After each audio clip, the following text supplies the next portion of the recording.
Welcome to Laurie's Little Studio. I'm Laurie, and today I'm going to get this area cleaned up. I need to wipe this off. I'm going to clean George really well. I'm even going to go ahead and use a damp cloth. I want to make sure that there's no oil, no dust, no dirt, no grime when I am working on that pillowcase. So we'll get that all sorted out and I will walk you through it. If you've never done a restoration on an heirloom or a vintage piece, this might be something that you might be interested in. We'll find out. Okay, so this little book here that my daughter and son-in-law gave me for Christmas. Yes, I know Christmas came early at our house. Feels so weird, by the way, guys. It really does. I feel like I went through a time warp. Very odd. Anyway, she gave me this, and I'm going to use it as a sewing project journal. Just not anything fancy. A lot of journals kind of go a little bit over the top for me in prep, and mine is just going to be logging what I sew and what I want to sew, and projects that are completed will be marked as such, and projects that are a WIP, work in progress, will be left open. So this one has been completed, and when I complete a project, my plan is to take one of my favorite color Sharpies, and I'm just going to put a little check mark off to the side like that. That way I know I did it. I think I'll keep that one there. Okay, so, and this is that little project that I made for cross stitch. It's a little tiny bag. The outer fabric is this, and this is the lining fabric. So next up will be, and I'm not going to write on this side because I might want to make notes. For example, if I come back later and I decide that I hate the way I did the handle, then I'll make notes on this side about what I need to change. So the next project will be on the next facing page, right-hand page, whatever that's called. If I take up, let's say, you know, I'm going to do something really complicated, and I've written on this side and this side and this side and half of this side, then I will continue this whole project onto this page, and then this would be notes for continuing. And for that I have ways to mark those pages. Alrighty, so going back here, so today is also a Monday, and it is December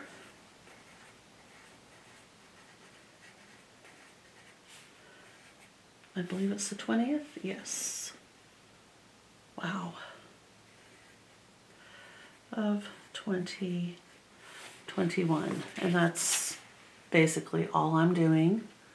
That information is available in the book. I'm not making up lines for that. I didn't create those myself. They're just, sorry about my hand. I'm trying to adjust my light.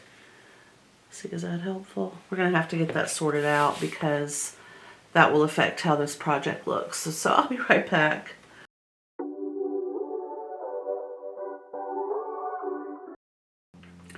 Alright, I'm hoping that that will help. We're having kind of a weird day as far as the weather goes, so the sky looks bizarre. And sorry about that airplane. My window in this studio is north facing, which I know it's not ideal, but it's what I have. So I'm trying to make sure that the exposure is set and the lighting is such that you guys can actually see what I'm doing.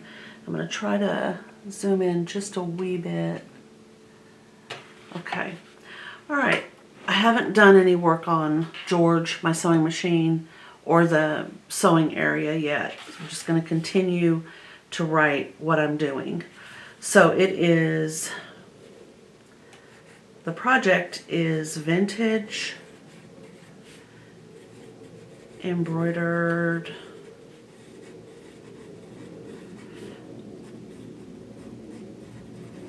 pillowcase, and the hem stitch needs repair.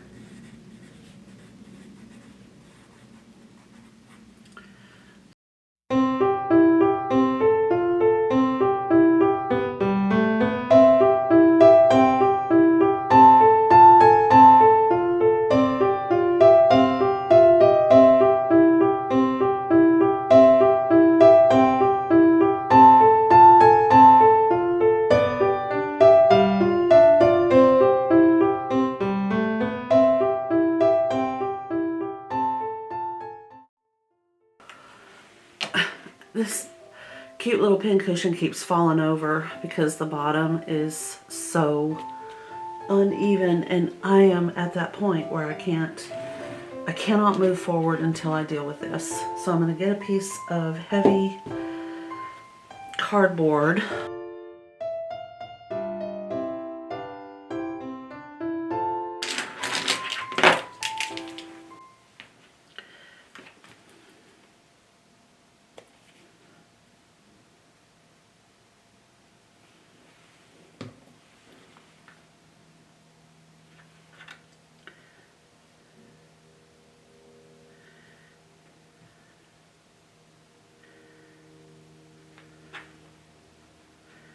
All right, and just the weight of this will be enough for it to sit and dry.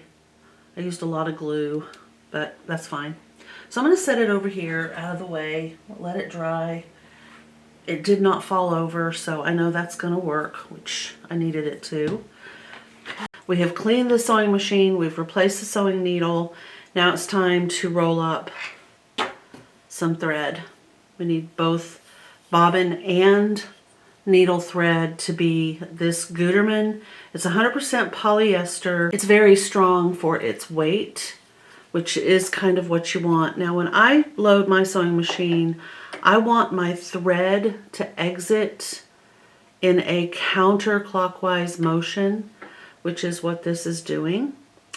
And then I just hook it here, twist it around the post this way. And I go ahead and pop a little piece of the end of my thread through one of the holes up here that I can hold on to, push the little pin over, and then just begin winding my bobbin.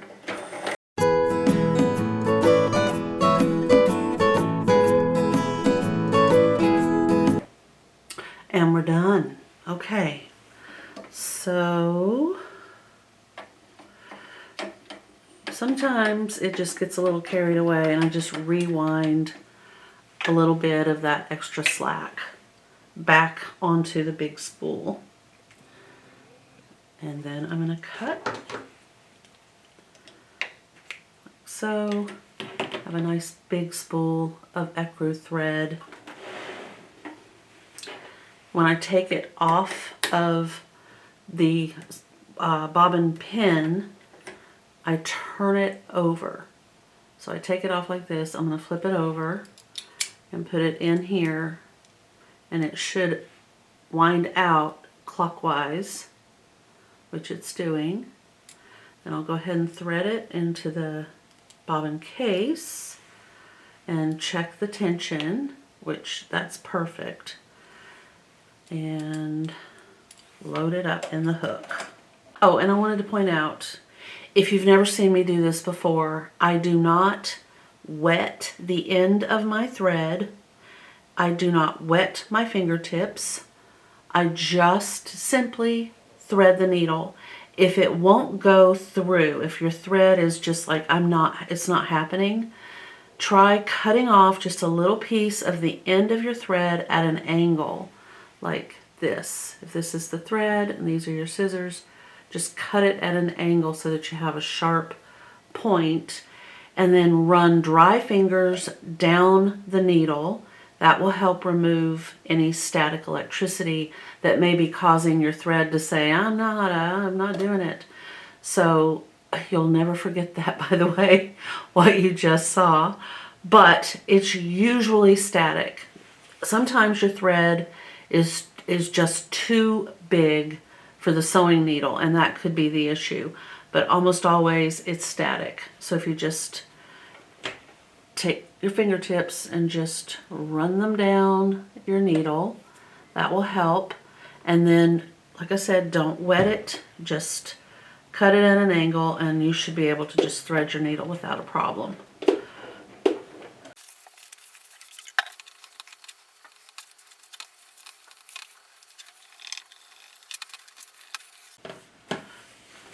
Okay, perfect. So the reason I don't use soap, you know, like a cleaner, you know, like a blue ammonia cleaner or bleach or any kind of cleaning product on my sewing machine, is I don't know how it would react with whatever these materials are. And I'm not going to tear up my sewing machine. And I may need to take that off at this point. I'm going to put it on because I might need it and I don't know. Okay. I'm going to need to remove these stitches. Let me move you down a little. Okay. Right here. These are the stitches that are shattering, and I'm just going to have to remove them. And there's a certain level, like there's somewhat decent stitches here. They're still intact.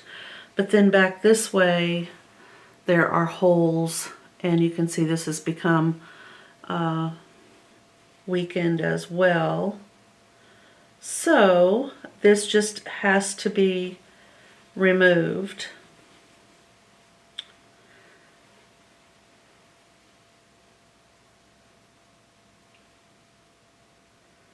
And these little threads will have to be trimmed down. So this is a pair of Ginger duckbill scissors. They're used in embroidery, and they allow you to cut this way, and this bill or this big wide area back here protects the fabric that you're cutting over the top of from being cut, so that you're only going to be cutting this, for example, right here. So as I go along, or if I need to cut this way, I can do that as well. But this will have to be trimmed down.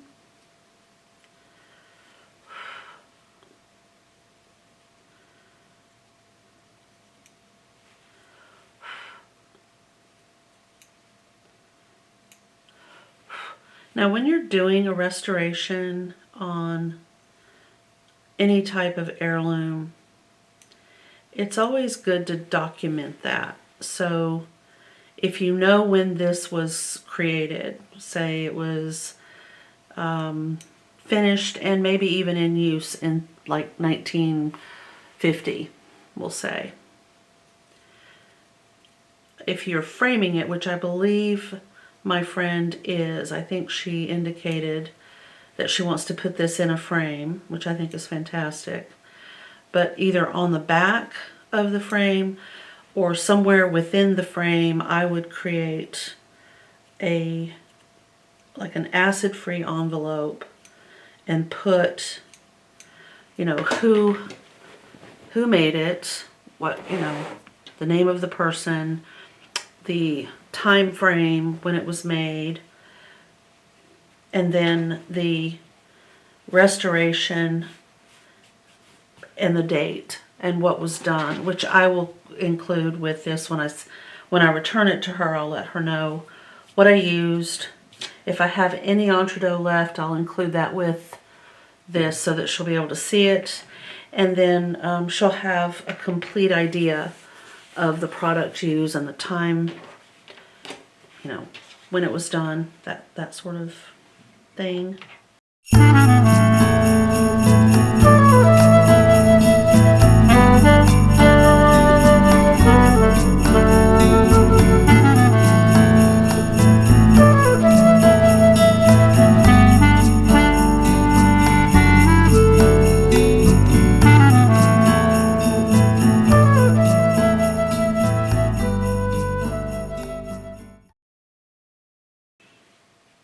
This is where I would recommend that you be very careful.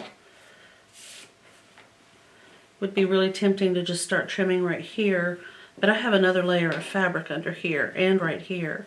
So you have to be so careful and aware of what it is that you're doing. I recommend that this is trimmed this direction so that you can just keep it in your hand. I wouldn't try to do it this way because there's just too much happening over here that could, you know, end up getting cut.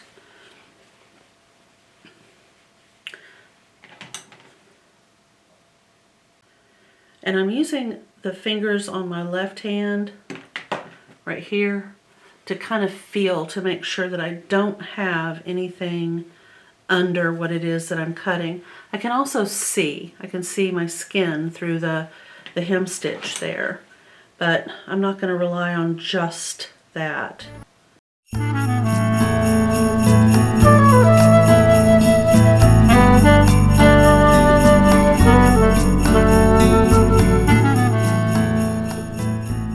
Okay, so I've managed to separate the two, and I will be doing a little bit of repair. This is where the stitches started to come apart in this side seam right here. This is so interesting. It's like somebody had, it must have been like a commercial style sewing machine or something back in the day, because they didn't go all the way down on this seam allowance. They just did just a teeny tiny little bit of that overlock stitch, and you can see the twisted thread that indicates an overlock. I'm reluctant to cut that off. I'm not going to. That's kind of the charm. Okay, so I will need to go ahead and stitch this little section right here.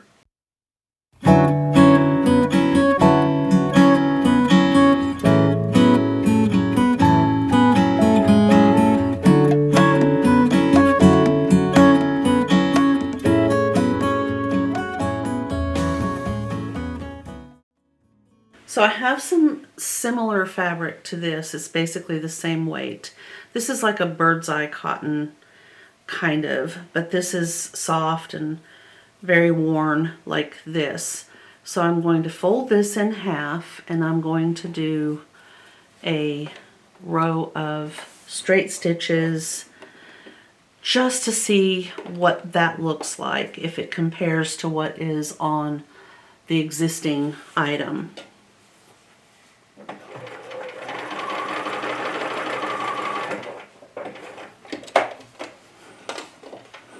Boy, there's just nothing quite like the feel of a good clean sewing machine and a Microtex needle. Okay, that looks, I don't know if you can see those stitches. And they look very similar to what is on the garment, or not garment. Oh, gotta get this where it will stay folded out. Okay. It doesn't want to cooperate. There we go. I'll just put them side by side so you can kind of compare maybe. And we're looking at this right here. Thinking that is visible-ish. All right. So I'm happy with where everything is, the setup on George.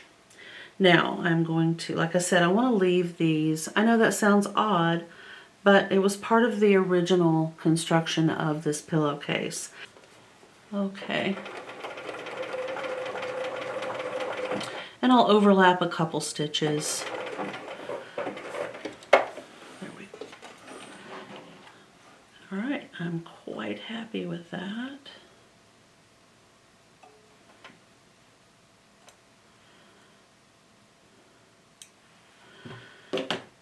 Now when I put the entree on, it will have a straight area to attach to.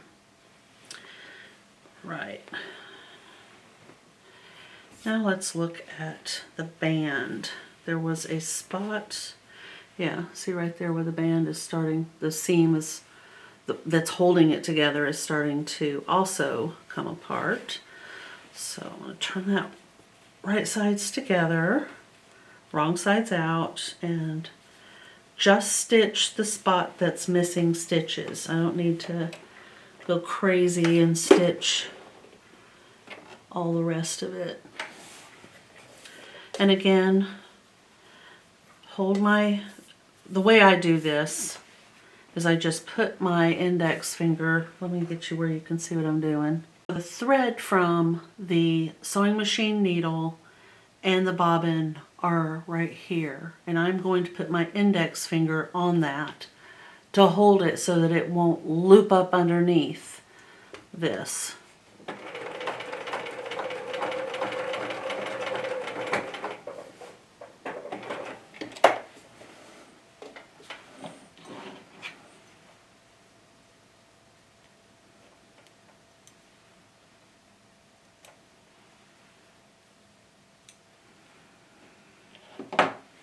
Okay, and there's that.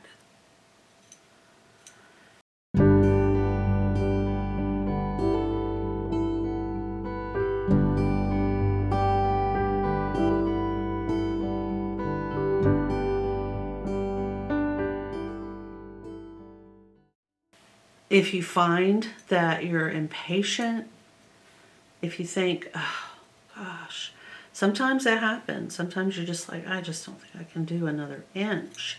Just stand up and walk around the room. If you're reading a book or listening to a book, just take a minute and set everything down, read a few pages. I'm currently in the middle of Jeremy Clarkson's Diddly Squat, which is a fantastic book. It's an actual physical copy that I am reading.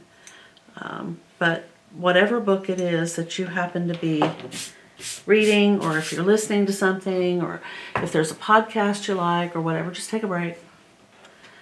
Just stop what you're doing and take a break.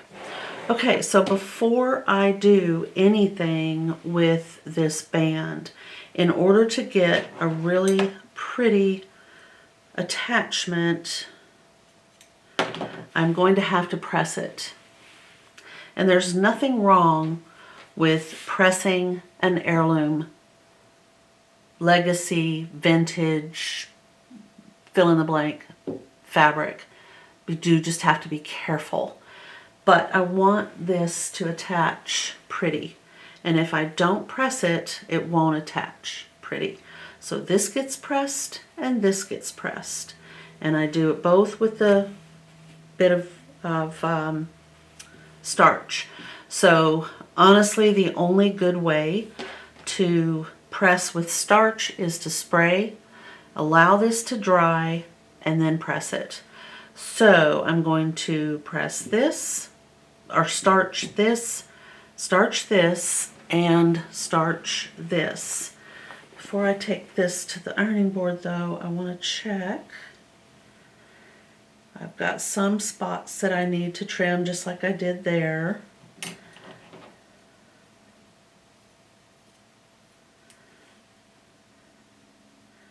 And I'm not kidding, it's seriously just a matter of being careful and going slow.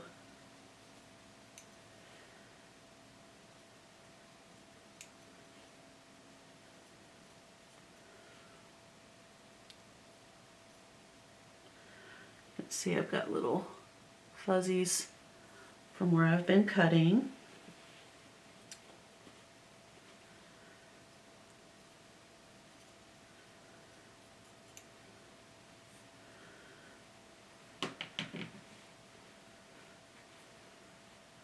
All right, so there's really no point in you watching me. You know, I'm just going to spray it with some starch, and I always use Faultless, whether I use a heavy finish or whatever type of finish. I just spray it down, get it good and wet, and let it dry. If you just drape it over the edge of your ironing board, in no time, it's cotton, it'll dry fairly fast, and then your fabric will be beautifully pressed, and that is what we want. So I'm going to go ahead and take care of that, and I'll be back in a little bit. All right, everything has been starched and pressed. Turns out just beautifully. Love it. So the first thing I'm going to do is attach this baby Swiss Entredaux to the actual pillowcase first, and then I'm going to attach the other side of the Entredaux to the band. After we get everything trimmed and pressed and ready to go, we're going to take the Entredaux that we have and we're going to measure how much we need. So if we double this, that would be the front and the back. So let's just see. We have 1, 2, 3, 4, 5, 6, 7, 8, 9, 10, 11, 12, 13, 14, 15, 16, 17, 18, 19. Do I have enough? I'm not going to completely cut it. I'm just going to make a nip in my Entredaux right here, and then I'm going to wrap it. I just want to make sure. Yes, okay. So I can go ahead and cut this where I made that little snip. This is the part that I need right here. This is extra. Put that over there for now. Okay. So the next step that we need to do is very carefully trim this piece and this piece down to half of what it is right now. It's dark outside, you guys, so it's going to be, I'll go ahead and fix the exposure. There we go, I think. I'll move this light. No. So as you can see, I'm going to be cutting each of these two pieces of fabric lead-ins down to half of what they are now on the full amount, this full 36 inches. That takes time and patience, unless you want to use your rotary cutter and just hold a ruler and cut it, you know, carefully like that.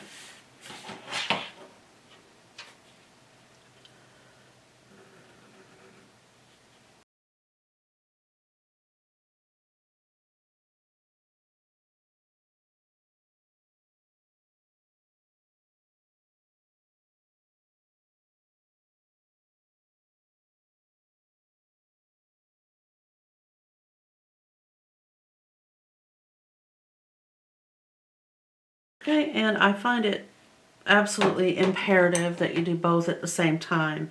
In other words, don't apply the side that you've already trimmed down and then try to cut the next side. Both sides need to be cut at the same time.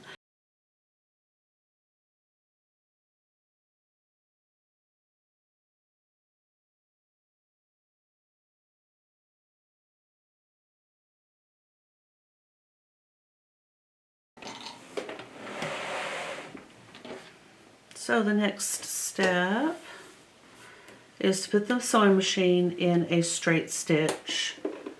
And I'm just going to restart my sewing machine to make sure that the default is where it needs to be. Put that in the needle down position. And we want to stitch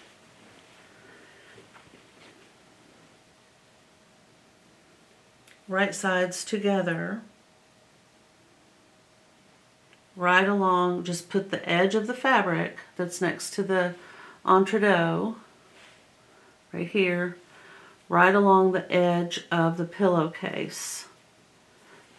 And if you stitch slowly, you'll be able to do this without having to pin it.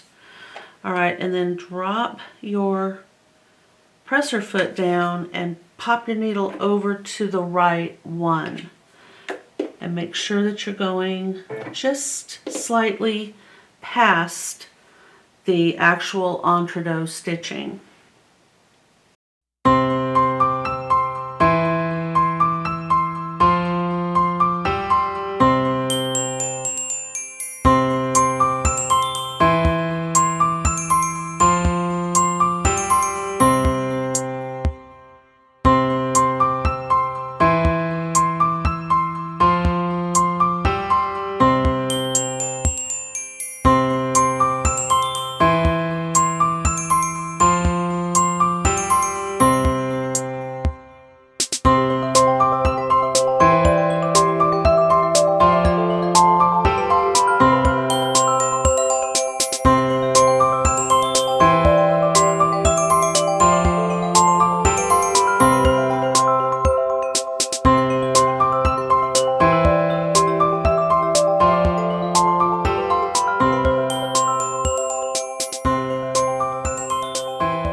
to check to make sure that I caught that entredeux all the way around,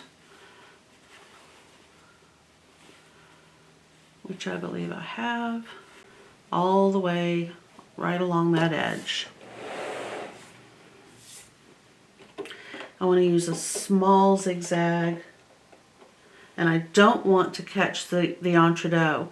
The whole point is that the entredeux is going to be sitting right on the edge, like, well, like that, right there. So we'll start in the seam. Make sure that our needle is going to swing far enough, but not too far. Okay.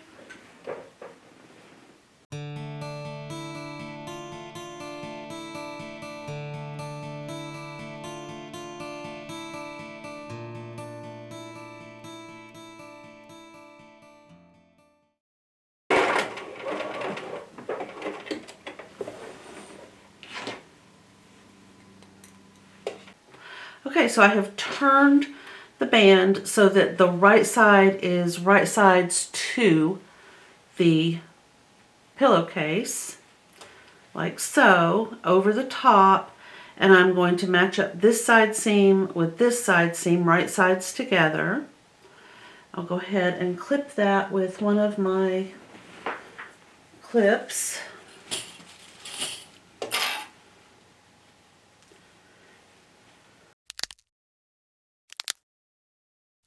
So this time, same thing, I'm going to set the sewing machine so that it is catching just on the other side of the entredeux, right along this edge right here. Now the thing to do with the edges that are meeting up is I'm going to fold this longer edge over on itself and match it up with the edge that is right on the edge. I'm going to go ahead and stitch this side down.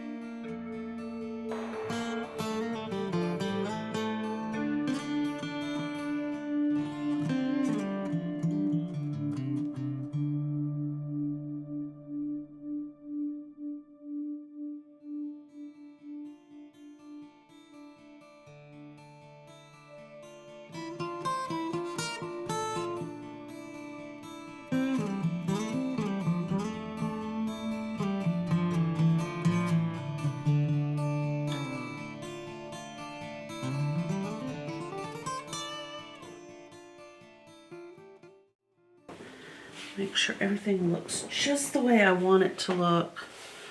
That all looks lovely right there. That looks lovely. Once I get this pressed, it will be fantastic.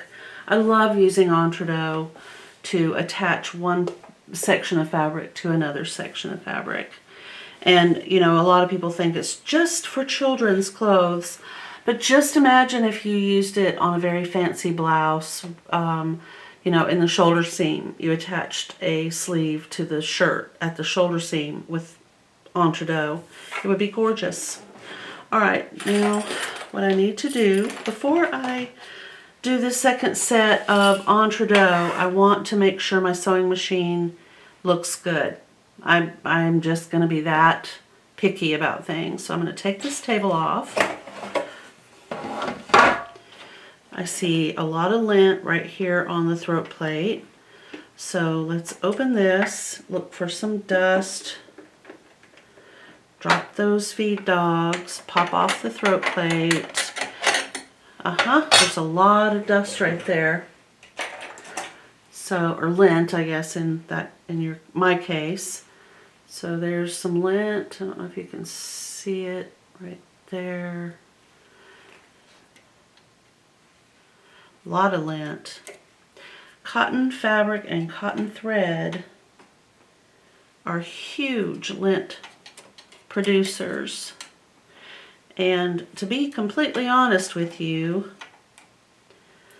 the number one reason, and I think I might have said it earlier, that I like to use this sewing machine for heirloom sewing is because, oh man, that was a big ball of lint right there, is because the throat plate is so easy to remove, and I can clean this sewing machine without a whole heck of a lot of hoopla, so that I don't have to take a screwdriver and unscrew this and then put it back on and tighten it with a screw. I just put it on, take it off. It's perfect. It works beautifully for me. Okay, so I'm going to go over to the ironing board, press the second set of stitches that I just did. I'm going to press those down, put my machine back together, and then I'll come back and we'll do the zigzag stitch. Okay, so next I actually have a little tiny hand repair that I will be doing. So I'm going to use a hand needle made in England. I like these needles because they generally don't have burrs. I'm not sure how they manage it at the Richard Hemming and Son company, but no affiliation, non-sponsored. I used to sell these in my sewing shop in Kansas, and I fell in love with them for so many reasons. And one of those reasons was the fact that I wasn't going to have anything snag my fabric.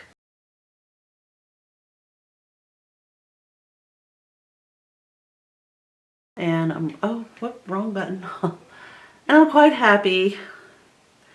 Okay, I'm not going to knot this. I'm not going to tie a knot in the end of this thread.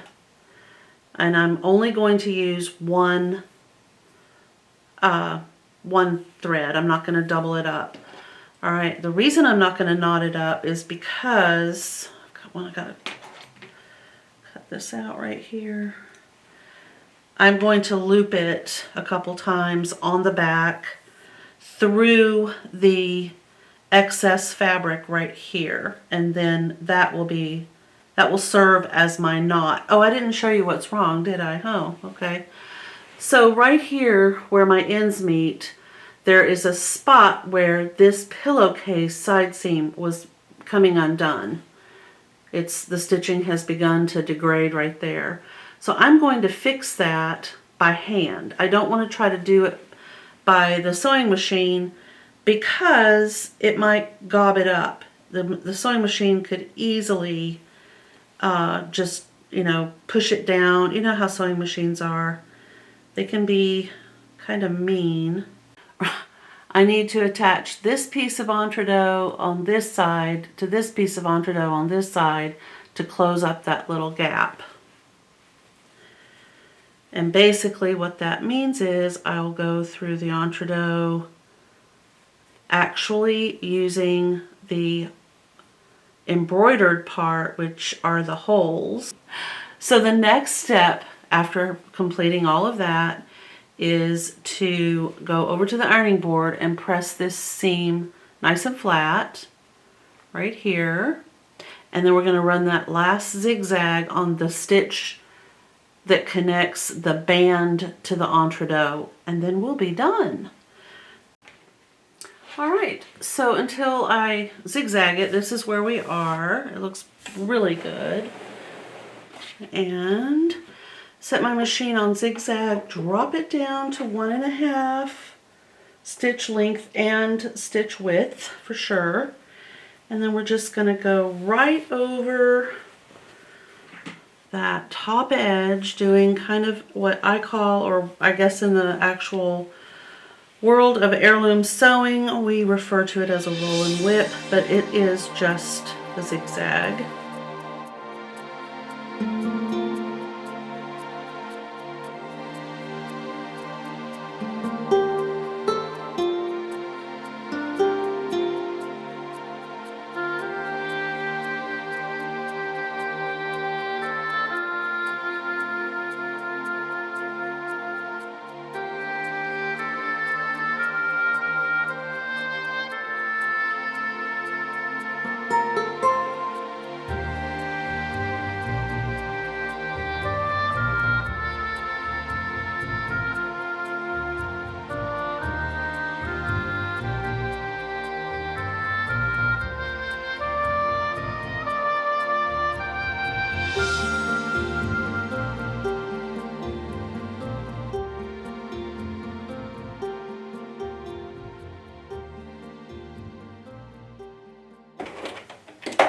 And that is that. I am going to press it again. All right, so this is set, ready to go.